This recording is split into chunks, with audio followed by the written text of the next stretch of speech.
Սիրելի տաղուշցիներ, ողջունում եմ ձեզ, պարոն Ռուբինյան, շնորհակալություն շնորհավորանքի համար, իրոք 11 տարի առաջ այս օրը քաղաքացիական պայմանագրի առաջին համաժողովն էր եւ այդ օրը մենք հիմք դրեցինք այն փոփոխություններին, որ տեղի ունեցան, տեղի են ունենում եւ տեղի են ունենալու ապագայում,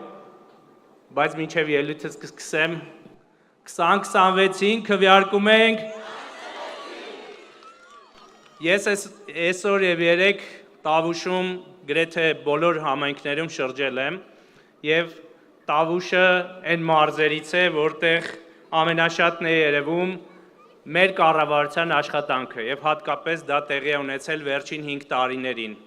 Ճանապարհներ, ենթակառուցվածքներ, դպրոցներ, մանկապարտեզներ, շուրջ 2000 տուն, որը տարբեր համայնքներում կառուցվում է եւ երբ որ այդ համայնքների կողքով անցնում ես, ես շատ եմ ճամփորդել Հայաստանում, այդ թվում նաեւ Տավուշում, գյուղերի գույնն է փոխվել, նրանք ավելի պայծառ են դարձել եւ այնտեղ կյանք կա եւ ես ուզում եմ ձեզ շնորհավորել այդ առիթով։ Ելույթից մի կտորը ուզում եմ ընդդիմությանը նվիրել,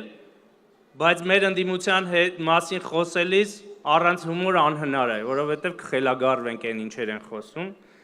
եւ ես վերջերս գրել էի դրա մասին, ուզում եմ այստեղ էլ հիշել Կարգին հաղորդումը, այն հիշում եք, չէ՞, Կարգին հաղորդումը, որ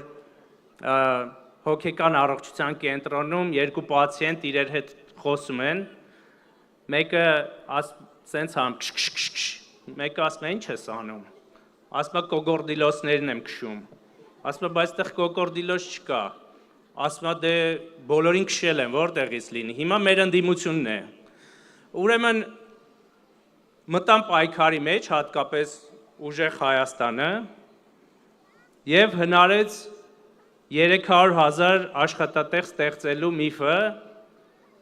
որը իրենք կարող են ժամանակին անել, բայց չէին արել, բայց հենց մենք ասեցինք, որ մենք արդեն ստեղծել ենք 300,000 աշխատատեղ, սա դրեցին մի կողմ։ Հետո եկան ասեցին, չէ, դեղերը թանկ է, պետք է 20% զեղչենք, մենք եկանք ասեցինք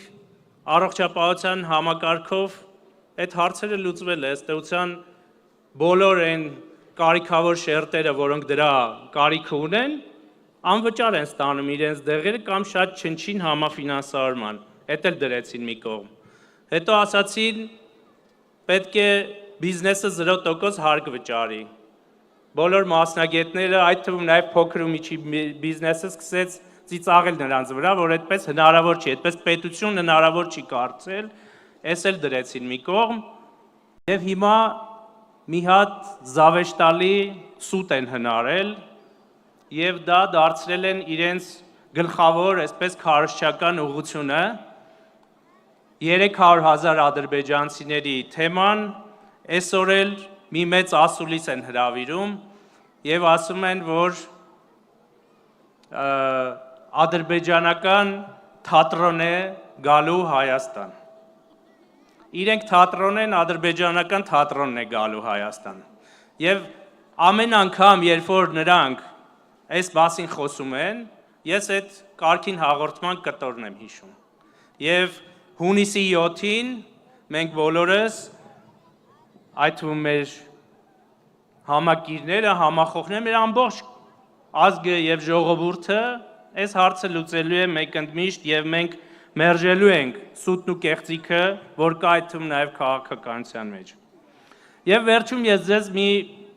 իմ մի երազանքի մասին եմ ուզում պատմել, որը կարծում եմ այս տարիներին իրականացել է, եւ դա ոչ միայն իմ երազանքն է եղել,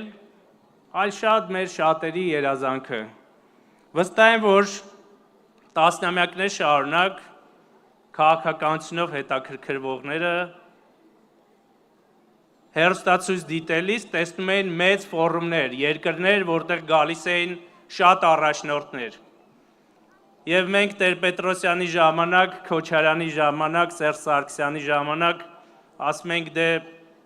ոնց կարող է մարդկանց այդքան նշանակալի հյուրեր գան Հայաստան։ Մենք նայում ենք շատ, օրինակ, սպորտային մրցումներ։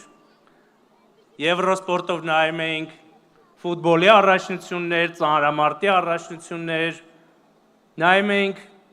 տարբեր մրցումներ եւ ասում ենք, որ սրանք թերևս այս մարդկանց օրոք չեն գա Հայաստան,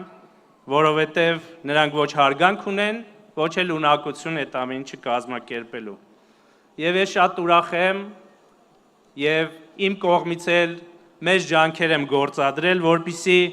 այսպիսի միջոցառումներով Հայաստանը միանգամայն այլ մակարդակի վրա բարձրանա։ Եվ մենք բարձրացրել ենք այդ մակարդակի, երբ աշխարհի լիդերները ճանաչում են Հայաստանի Հանրապետությունը,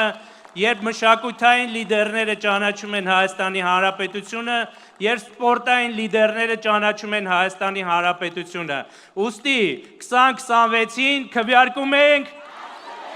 լավ եղեք ժողովուրդ ջան։ Հավանիր տեսանյութը և բաժանորդագրվիր նորությունները բաց չթողնելու համար։